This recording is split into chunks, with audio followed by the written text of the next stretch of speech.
नमस्ते, मैं डॉक्टर अनीशा गुप्ता हूँ। मैं आई स्पेशलिस्ट हूँ। आज मैं आपको बताऊंगी what is the right age to get cataract surgery done.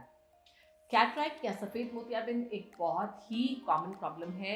As related होती है जनरली, लेकिन आज के लाइफस्टाइल में we are seeing cataract in as early as 40 years of age. पहले तो होता था कि 60 के बाद ही आना शुरू होता था, लेकिन आजकल जल्दी आने लग गया है। It is affecting a large population and बहुत सारे यंगस्टर्स, जैसे 40 में हम बोलेंगे कि यंग ही है आजकल, 40 से 50 के बीच में बहुत लोगों को इसका अफेक्ट आ रहा है। And it these are the people who are really active, they are working hard, they are at high post, they are the peak of their careers, and cataract आने से उनकी लाइफ में बहुत दिक्कत आ सकती है। So what is the right time to get cataract surgery done? पहले ऐसा बोलते थे कि जी मोतियाबिंद को पकने दो, उसके बाद ऑपरेशन कराएं। बात सही थी, क्योंकि उस समय हमें बड़े चीरे वाला ऑपरेशन करना होता था और पूरे के पूरे मोतियाबिंद वाले लेंस को इकट्ठे बाहर निकालना होता था। तो ऐसे में अगर पका हुआ लेंस होता था, मोतिया होता था, तो ऑपरेशन आसान रहता था। लेकिन अब वो बात नहीं रही है। अब ऑपरेशन होता है फेको या अल्ट्रासोनिक एनर्जी से, जो हम लोग करते हैं, जिसको लेजर वाला ऑपरेशन कहते हैं नॉर्मल भाषा में। इन दैट केस आपको मोतियाबिंद ज़्यादा पका हुआ नहीं होना चाहिए है। इनफैक्ट जितना आपका मोतियाबिंद पका हुआ होगा, उतना ही उस मशीन को, लेंस को तोड़ने में गर्मी प्रोड्यूस करनी पड़ेगी, एनर्जी लगानी पड़ेगी, उतना ही कॉम्प्लिकेशन का रिस्क ज़्यादा रहता है, उतना ही रिकवरी में समय ज़्यादा लगता है। So timely surgery is the key for phacoemulsification. मोतियाबिंद के पकने का इंतज़ार मत करें। ग्रेडिंग होती है कैटरैक्ट की, grade 1, grade 2, grade 3, grade 4। Generally recommended होता है ग्रेड 2, ग्रेड 3 में आप सर्जरी करा ले तो अच्छा रहता है।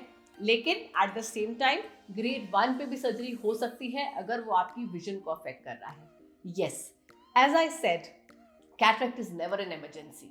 आपकी आंख में, लेंस में सफेदी बन गई है, आपकी रोशनी कम हो रही है, लेकिन अगर आप उसकी रोशनी से खुश हैं, आपको कोई प्रॉब्लम नहीं हो रही है, तो आप टाइम निकाल सकते हैं, थोड़ा समय वेट कर सकते हैं। लेकिन अगर आप बहुत एक्टिव लाइफस्टाइल में हैं, आप एक वर्किंग पर्सन हैं, आपको रात को ड्राइव भी करना है, आपको कंप्यूटर पे काम भी करना है, आपको पास का काम भी करना है, then even slight amount of cataract in the eye can be very troublesome. क्योंकि आपको रात के समय ड्राइविंग में वो आंख में लाइट बहुत ज़्यादा चुभती है, या पास के काम में आपको दिखाई देने में दिक्कत आने लग जाती है। So if you are facing problems in this, अगर आपकी आंख में कैटरैक्ट है और उसकी वजह से आपकी लाइफस्टाइल में कोई भी परेशानी आ रही है, तो ज़्यादा सोचिए मत, कैटरैक्ट सर्जरी करवा लीजिए, because that is the right time. The right time to get a surgery done is when it has started to affect your lifestyle, when it has started to affect your vision, when it has started to create trouble for you कि आप अपना normal काम नहीं कर पा रहे।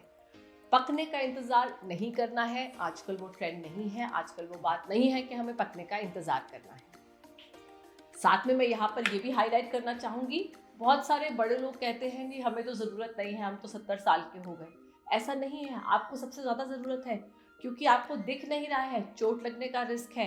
अगर चोट लग गई, फ्रैक्चर हो गया, तो बहुत ज़्यादा प्रॉब्लम हो जाएगी, बिकॉज उस एज में फ्रैक्चर्स की रिकवरी आसान नहीं होती है। So do not compromise on your vision. If cataract is affecting your vision, get the surgery done.